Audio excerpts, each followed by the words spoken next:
All right. So, Aviva, maybe just before we start to study, why don't you just share, a few short thoughts about Phil, and then we'll study in his memory. Thank you. Professor at the Wait, Aviva, before you start, I'm going to mute everybody, and then give me a minute because I'll unmute you. Okay, just give me 1 minute. 1 minute.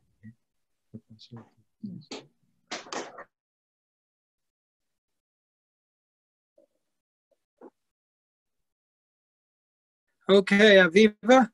Thank you. Well, thanks everybody first for joining us on the occasion of Philip's 6th yahrtzeit that begins this evening.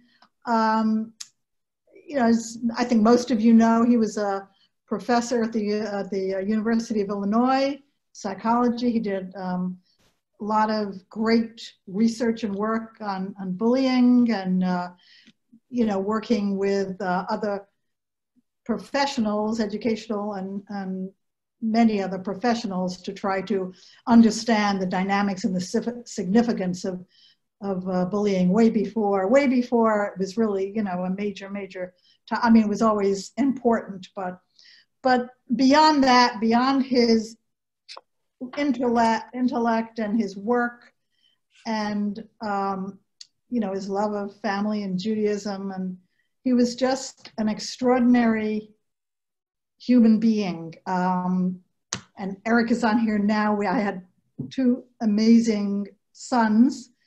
Philip was just so unique, generous, kind, and funny. Above all, giving and just an incredible sense of humor. I got a wonderful email today from Tamara Halley, who spoke 2 years ago at Philip's yahrtzeit. At the shul. At our shul, Kedoshim, and she said some wonderful things about him, how much she missed him, and what an extraordinary individual he was. So we all miss him, and I'm glad Eric is here too to honor his memory. So thank you for being here. Yeah, sure. No, of course. I remember Phil from my encounter with him. Yes. And that was beautiful.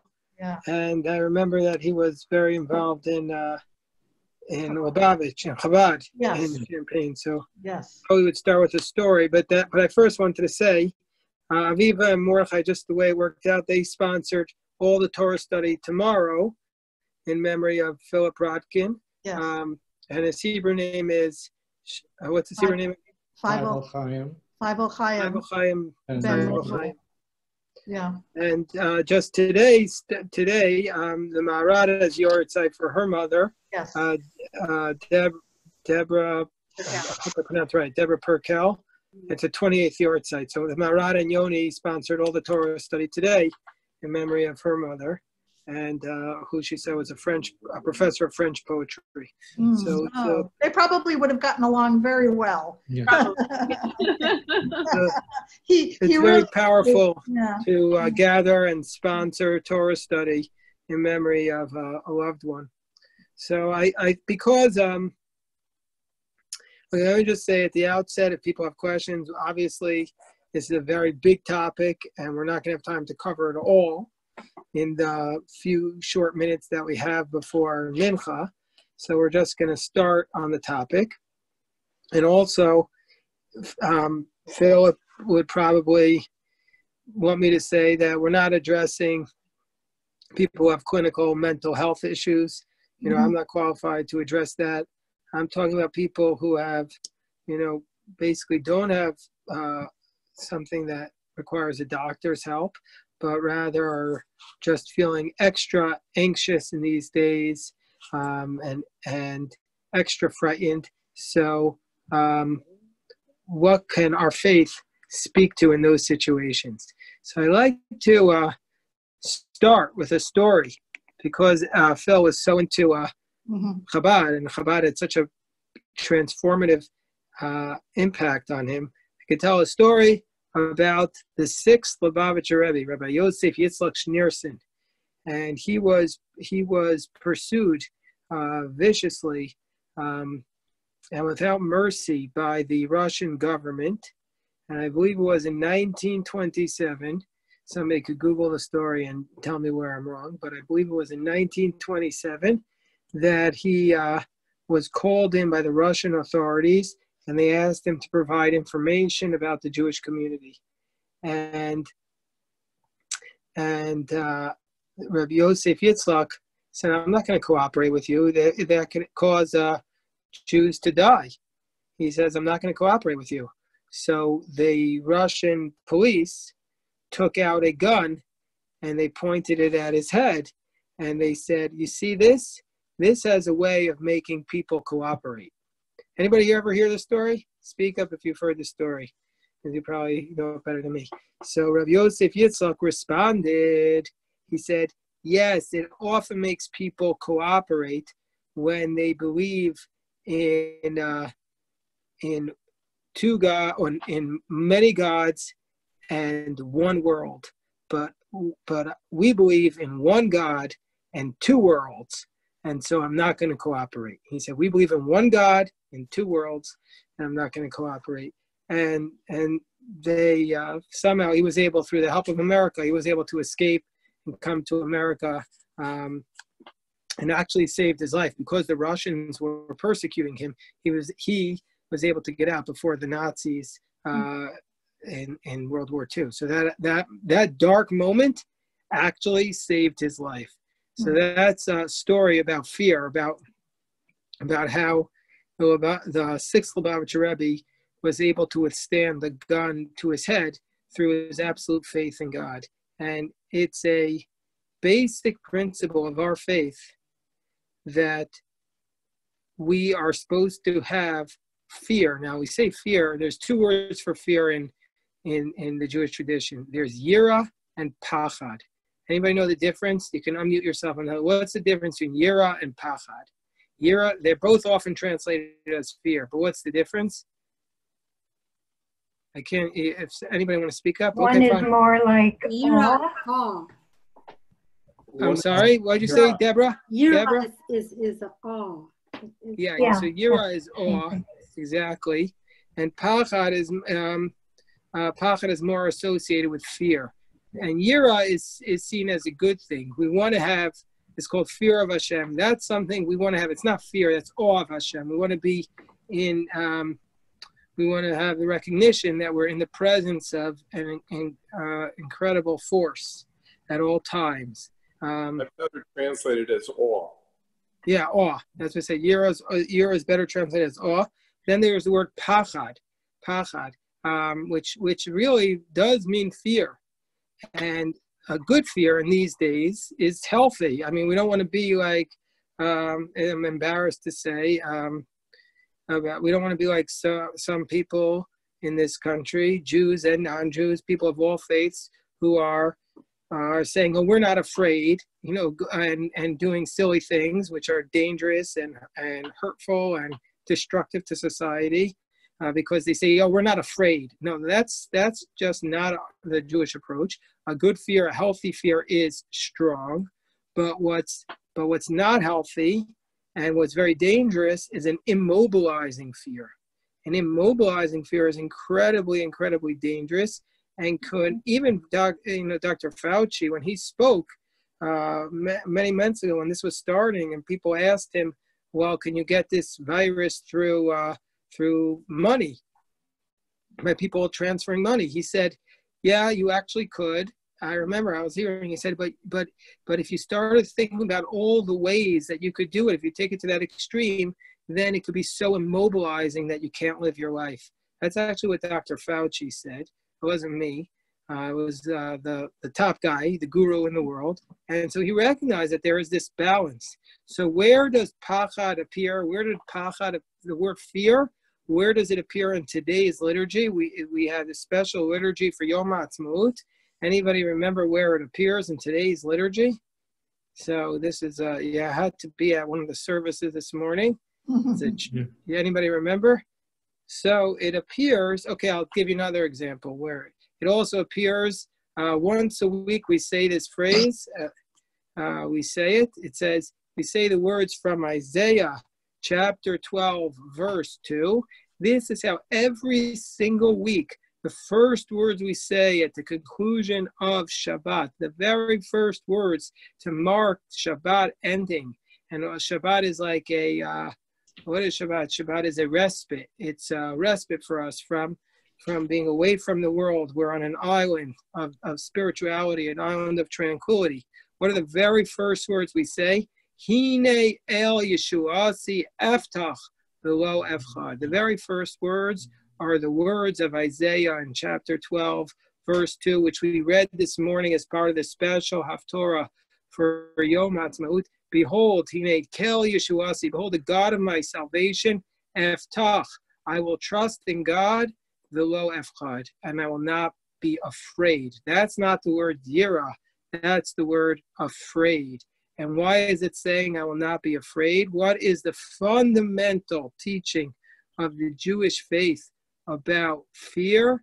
This is like, if you go over and over and over again, that the way Judaism, the way the Torah teaches us to deal with our fears and our anxieties is by saying that we should fear. We should be afraid, but our fear has to be channeled towards service of God. That's what the fundamental teaching is, that my trust in God will protect me from fear. What does that mean? What do you think that means? I'll take a question, I'll take some input. What do we think that means? Hine kel Yeshua, see, the God of my salvation, I will trust in him and I will not be afraid. What do we think that means? Anybody want to speak up? I was going to add that also some people after Aleinu do the Altira mi pachad pitom, which is another example of the word. I see Deborah dancing. Well, so that is actually a Chabad custom. When we were after 9/11, I added that phrase to my Aleinu prayer, Altira mi pachad pitom, do not fear sudden terror. That's true. But the phrase, what do we think the phrase, Hine kel Yeshua, it is the God of my salvation, I will trust in him, I will not be afraid. So what do we think this means? I think that throughout Jewish history, Jews have been largely a minority amongst a non-Jewish majority, and they've been subject to whims and caprices of the various rulers. And so this was a way of reinforcing their belief that God is the ultimate ruler. I hold on one second, I'm pulling up a source. I agree with you, Michael. I think that this is the technique that we used through our ages to withstand whatever external or internal threat we had. And for example, I once heard this from Rabbi Weiss. He said he was afraid of dogs, or his son was very afraid of dogs. Everybody has a fear, and he said this from the pulpit, but he said that his son he once had a conversation with his son when his son was a little boy, and he said, okay, if you're running away, if you're running somewhere and there's a dog, would you cross the street? He said, absolutely, I'm very afraid of dogs. Sorry to Maharat and to Rachel and to Deborah, but there are some people who have a fear. That's it. So then it's intelligent. It's an intelligent fear. Right. Okay. So yeah, you know what? Whatever, for whatever reason. But he said, but let's say there was a robber in the house. Let's say there was a robber in the house, and you had to run away. He said, of course I'd run away. And let's say you had to run past that dog. He said, yeah, I'm running away because the robber is worse than the dog, for sure. And that's the idea. That the idea of the Jewish faith is that we have one fear, which is the overriding fear. And all our fears go to that entity, towards service of God. This is different than awe, but recognizing that there's one entity in the world that controls, that is all controlling. And that's where we put our fears. And if we do that, then we don't worry about the small stuff. We don't worry about the small stuff, we could worry, but it's not going to be disabling. It's not going to be overtaking us and preventing us from focusing on the important things. I will confess to you that people sometimes ask me, like, what do you think is going to happen with like this virus stuff? I look at the news once in the morning for like 5 minutes and once at night. And it's not because I'm afraid of the news. It's because it's beyond my control. I mean, all this, there's nothing, when it comes relevant, when we have to make certain decisions, obviously I'll read things. But right now, that's just not in my control. What we have to be doing now are things that are in our control, not worrying about things that are not in our control. So what's the very first thing we should do when we wake up? This is what the Torah teaches us. How do we deal with our fears and our anxieties? What's the very first thing we do in the morning? The very first thing. The very first thing we're supposed to do. I want to read to you the first siman of Shulchan Aruch. The first siman. So I know that the reason why I'm reading this is some people say, I have a dear friend, and my dear friend said to me, you know, sometimes I have a hard time just getting out of bed in the morning now. He says, it's just so hard. It's just, that's what, and I'm sure it is for many people. But I said to him, thank God for me, I don't have that problem. I said, what's the first thing we say when we wake up in the morning? And we should say like this. I'm going to read to you this paragraph of the Shulchan Aruch, because I think that Philip would appreciate it and would say that this is a good approach to life. The very first thing we say in the morning, it's one paragraph, okay? So bear with me. And if you want to get the source, you can go to Sefaria. If somebody wants to share it, Sefaria, Shulchan Aruch, Orach Chaim 1. Yeah, Rena, you wanted to raise your hand. Were you saying something? You got to unmute yourself, Rena. Rena? Yeah. First of all, you unmute. You muted. Yeah. Okay, what? Chaim is driving. So it's his fault. Guilty. Okay, well, first of all, we're happy you're healthy, Rena. Thank God. Baruch Hashem. No. And we pray for a refuah shalema for Dover Shalom ben Roslin. Baruch Hashem, for our dear friend Bradley. Were you going to say something, Rena? No, I'm sorry. I didn't know you looked at the pictures. I was making eyes at Deborah because we just spoke yesterday about doing Shulchan Aruch. Oh, okay, fine. We studied about the lion. I can only see 3 people at a time. So right now, the only people I can see are Aviva, Naomi, and Rena and Chaim. Aviva, Mordechai. Let me read to you what the Shulchan Aruch says. Where is it in Sefaria? If you go to Halacha, Shulchan Aruch, oh, here, Lowell just shared it with everyone. Yeah, so just search for Shulchan Aruch. I got it. So, yeah, Orach Chaim 1, it's in English. And do you have it, Aviva? Yes, I do. Okay, you can read it. You can read it. Begins that one should strengthen. Is that right? Yeah. I think it's so important. One should strengthen himself like a lion to get up in the morning, to serve his Creator, so that it is he who awakens the dawn. Yeah, everybody should awaken the dawn, even in these days. Awaken the dawn. Yes. Okay, not everybody agrees with that. Fine. Okay. You know what? You can wake up to 5 minutes later. It's still okay. But okay, go on. At least one should not delay beyond the time when the congregation prays. Okay, fair enough. We're praying these days at 8:15. Okay, go on. I have set the Lord before me constantly. This is a major principle in the Torah and amongst the virtues of the righteous who walk before God.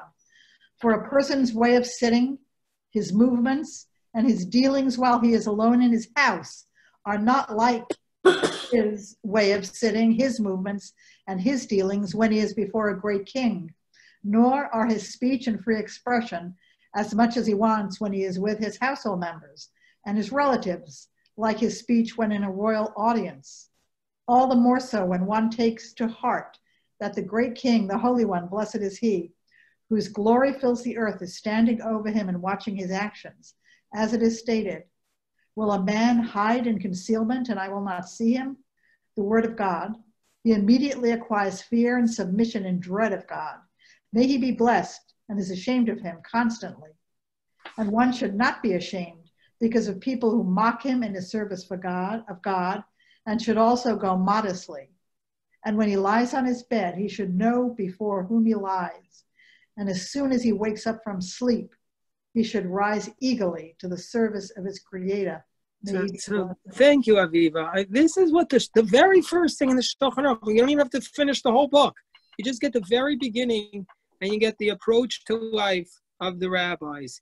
We lie in bed in the morning, and the very first thing when we start to think, when we're past our dreams, we start to think we are in the presence of a king, and that is the one. What was the words that he used here about fear? He said, what was the phrase? He says he immediately acquires fear and submission in dread of God, meaning God is around us at all times, that we are in the presence of the King.